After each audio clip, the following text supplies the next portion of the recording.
Emily, is Grandpa doing okay? Patricia, yes, he's doing okay, but not perfectly. It's a bit of a hassle when older people hurt themselves. I wish they would consider how hard it is for us to take care of them.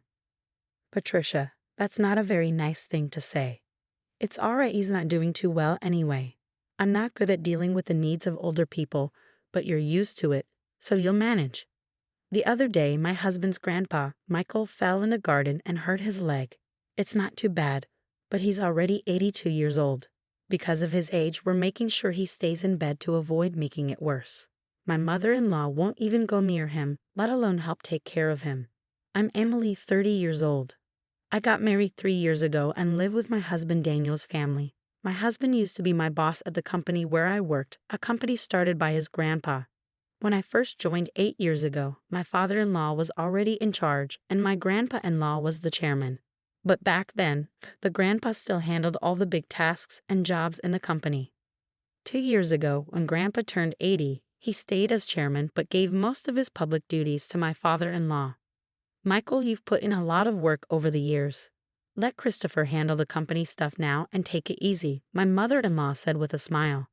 But to me, her words sounded kind of sarcastic. Grandpa-in-law can be stubborn, but he's known for being fair and kind.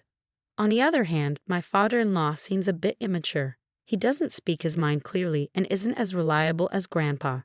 Plus, he always listens to whatever my mother-in-law says. My grandmother-in-law passed away before I met her. My husband and I started dating 3 years after I joined the company. He was leading our team with energy, and he seemed dependable, although a bit too sure of himself. Maybe I felt that way because I lost my dad early and grew up with just my mom. She passed away from illness 2 years ago, so now my in-laws are all I have left in terms of family. Not long after I got married, my mom got sick and needed me to take care of her, so I quit my job to be there for her. My husband's family didn't mind, and it might be because of one thing Grandpa said: it's only right to care for the mother who raised you alone. Don't worry, just take good care of her. Because of that, I could stay with my mom every day for a year without worrying about money until she passed away. My mother-in-law seemed a bit unhappy, but I was really thankful. But ever since Grandpa handed over the company to my father-in-law, things have been changing. People don't listen to Grandpa's ideas as much anymore, and I feel like they're not treating him with the same respect. At first, I thought it was just me imagining things, but seeing how my mother-in-law and husband act, it feels real. My father-in-law doesn't seem to care much, and it's like he's ignoring Grandpa now that he's basically retired. Seeing how my in-laws behave, I can't help but feel angry. Hey, Patricia, and you too, don't you think you're being a bit distant towards Grandpa? What's the problem? Grandpa tries to talk to you, and you barely answer him. You don't even try to help him out. I don't have time to deal with old people. You can take care of Grandpa. You're the one who's free. There's no need to speak like that. I'm tired from work. Don't bother me with trivial stuff. This is how it always is. No one listens to what I say, and my grandpa-in-law doesn't speak up to his family about it. Now I'm the only one who talks to him at home. Grandpa, it's a nice day today. How about we take a short walk outside? Your leg seems to be getting better, and it might be good for your recovery. Thanks. Let's go out for a bit then. We walked to the park together. Many families were there and children were playing happily. My grandfather-in-law watched them with a smile. Christopher and Daniel, just like those kids. Grandpa, I was so busy with work that I couldn't spend much time with the boys. Maybe that's why I feel like I didn't raise Christopher and Daniel properly, my grandfather-in-law said, sounding a bit sad, almost as if he was speaking to himself. Christopher is my father-in-law and Daniel is my husband. I think about how we can all be kinder to my grandfather-in-law, but I can't think of a good solution. Then my in-laws suggested building a new house for him. This house is more than 50 years old, right? It's poorly laid out and hard to use. Instead of spending money on repairs, it would be better to build a new house in a more convenient location. A new house. Michael is getting older, and while it's good he only got hurt last time, we never know what might happen in the future. So let's make the new house accessible for him, so we won't have trouble if he needs care. That makes sense. We can even put Michael's room in the middle so everyone can easily look after him. Yeah, that sounds like a good plan. All right, it's settled then. And Michael, regarding the expenses. If it's a house for all of us, I'll cover it. Talk to Mr. Jones about the finances.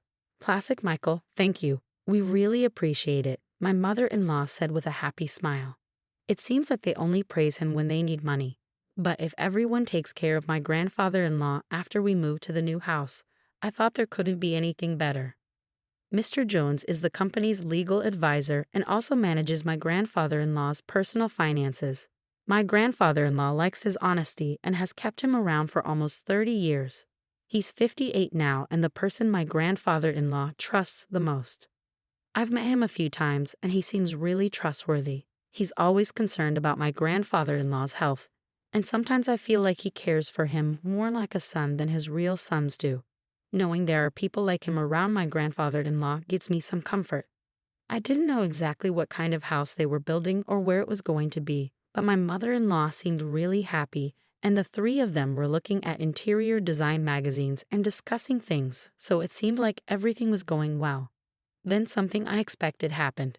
It turned out that my grandfather-in-law had a debt of $1,820,000. Wait, what's this about $1,820,000? My grandfather-in-law had co-signed a loan for a friend's company, but that company ran into trouble, and now the debt fell on my grandfather-in-law.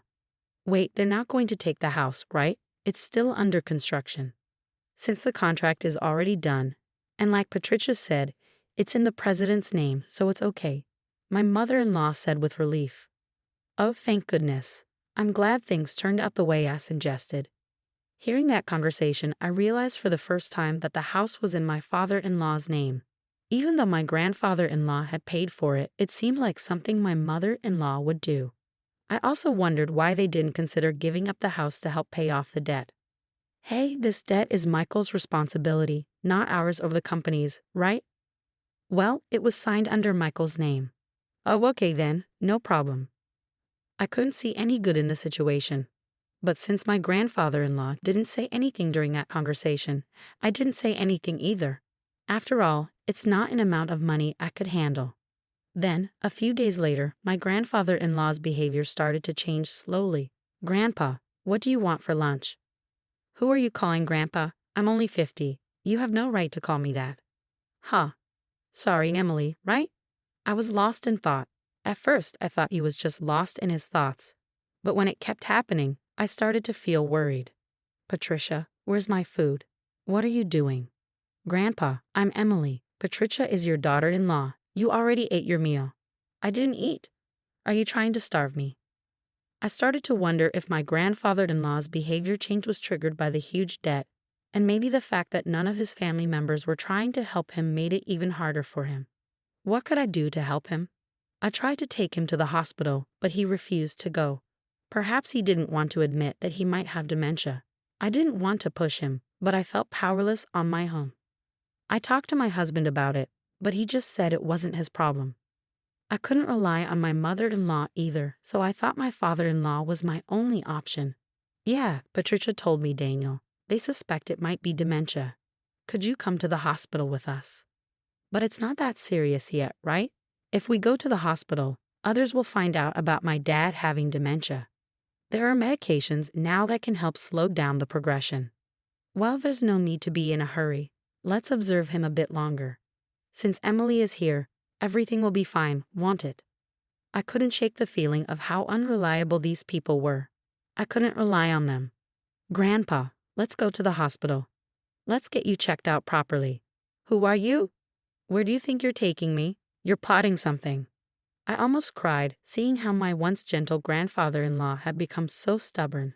But my mother-in-law just laughed, finding it amusing. Even if he used to be the chairman, his time is over now. Everything, even the company, belongs to Christopher. Patricia, Grandpa isn't completely out of it. He can hear everything. He'll forget everything soon. He'll start wandering, dribbling. Just the thought of it gives me chills. He's nothing but a burden now. How can you say that? Grandpa has worked hard for the family his whole life.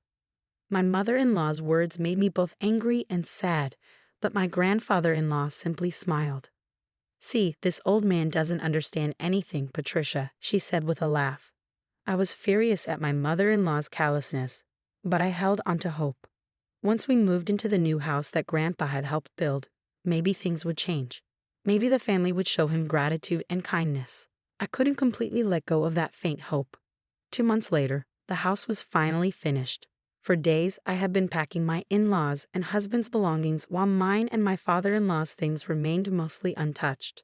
Every time I tried to pack my own things, I was given more tasks by my in-laws and husband, preventing me from making any progress. But I thought it would be okay to move the smaller items later since this house wasn't going anywhere. On moving day, after most of the stuff had been moved, I went to call my father-in-law, but my husband said, "Ah, you and Grandpa can stay here." "What? You want us to stay in this house? But we don't need any extra baggage in the new house. So from now on, you and Grandpa will live here, and I'll give you Grandpa's debt too." "Well, at least you can be a housekeeper. Come on, let's go." "Yeah, I'm coming. Good luck with paying off the debt and taking care of Grandpa." With those words, my in-laws cheerfully got into the car and drove off. I was stunned for a while. I couldn't immediately understand what had just happened. Were we just abandoned? And not just me, but my grandfather-in-law too. They were the only ones going to live in the new house. It took me a while to comprehend because it was beyond my imagination that someone could do something so cruel. When I went back into the room where my grandfather-in-law was, I felt okay about looking after him. That was my plan from the beginning. As I was getting ready to say something to him, he turned around suddenly as if he knew I was there. "Did they leave already?" he asked. His face looked very different from how it used to be just a few months ago. Honestly, he seemed like a different person. I started to say something, thinking maybe something had changed with his health. But then he smiled. His next words surprised me. "I was just talking to Mr. Jones, my grandfather-in-law. Did you finish firing the unnecessary staff, Chairman?" "Yes, all done. Shall we go?" Where are we going?" "To our new house, of course." I left my old house with my grandfather-in-law, not really understanding what was going on. The next month, I got a lot of calls from my mother-in-law and husband. My grandfather-in-law said he didn't want to talk to them anymore, but I picked up my husband's call because we were talking about getting a divorce. "Hey, Emily, is Grandpa with you?" When I went to the old house, it was up for sale. "It's not worth $1,820,000. Said you can't use it to pay off the debt." "Is that why you left?" "What do you mean?" "Let me talk to Grandpa." Dad's not answering at all. That forgetful old man has done something crazy. I knew what my husband was talking about, but I wanted to hear his perspective. Grandpa sold the company's stocks to the executive director. Because of that, the executive director became the biggest shareholder, and they held a shareholders meeting and a board meeting, and Dad got fired as president. But maybe Grandpa thought the executive director was the right person to run the company. The executive director must have tricked the old man into selling the stocks. This isn't right. You're getting something wrong. Grandpa doesn't have dementia. If anything, he seems more clear-headed than before. What? Until the day we moved, I had seriously believed that my grandfather-in-law had dementia. It turns out he had been suspicious since my mother-in-law mentioned building a house to live with him. So he came up with a plan. He pretended to have dementia to see how my in-laws and husband would react. And just as he expected, they revealed their true selves one by one.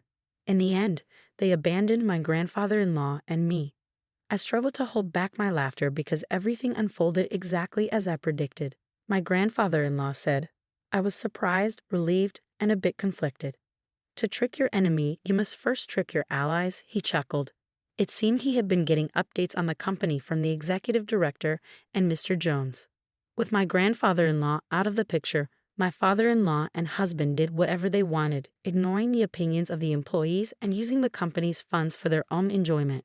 Even though my grandfather-in-law initially handed the company to my father-in-law, he became worried about the future and took this action.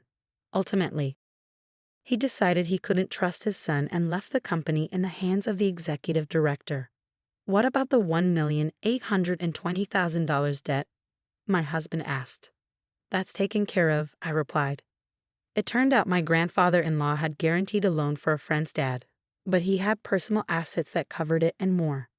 After stepping back from the company, he invested in real estate and made a good profit. But if I had mentioned that, my mother-in-law and husband would have targeted it. That's why I only mentioned the debt. The friend's dad had helped my father-in-law in the past, and now the land he owned was going to be turned into a resort, fetching a high price. "You're joking," my husband exclaimed. "But are you guys okay?" I asked. "We're not okay. Both my father and I were ousted from the company. What do we do now?" He worried. "Well, there's also the mortgage on the house," I reminded him. "What? What do you mean, the mortgage on the house?" my husband asked, puzzled. "Haven't you figured it out yet? Grandpa was supposed to cover all the house expenses. Maybe you don't remember what he said back then," I replied. "When my mother-in-law discussed money with Grandpa, he made it clear that he would only pay if it's a house where everyone, including me, would live. Otherwise, he wouldn't contribute. Even though the house was in my father-in-law's name, Grandpa intended to pay only if everyone lived together." "That's because you assumed Grandpa would foot the bill and didn't examine the documents properly, right?" "Christopher signed without checking everything. It shows he really didn't have the qualities of a president," I remarked. "You're kidding," my husband exclaimed. Later on, my parents-in-law lost the house they had built because they couldn't keep up with the mortgage payments. Now they reside in a more than 50-year-old apartment, struggling to settle the unpaid loan. My mother-in-law and husband have been reaching out to me, suggesting we all live together, but that's not feasible anymore. My grandfather-in-law has retired from his chairman position and bought an old house in the countryside where we now live together. "Emily, you're free to live wherever you want. You don't need to worry about living expenses," my grandfather-in-law assured me, but I chose to stay with him. "If I'm not a bother, please let me stay by your side," I told him. When I expressed my feelings, tears filled my grandfather-in-law's eyes. Thanks to Mr. Jones, the divorce went through, and steps were taken to remove my ex-father-in-law and ex-husband from inheritance. I officially became my grandfather-in-law's adopted daughter. If anything happens to him, my father now, I'll be there for him till the end. Now we both find joy in working together in the fields. "Dad, check out this radish. It's huge." Under the bright sunlight, we share warm moments. I wish for these days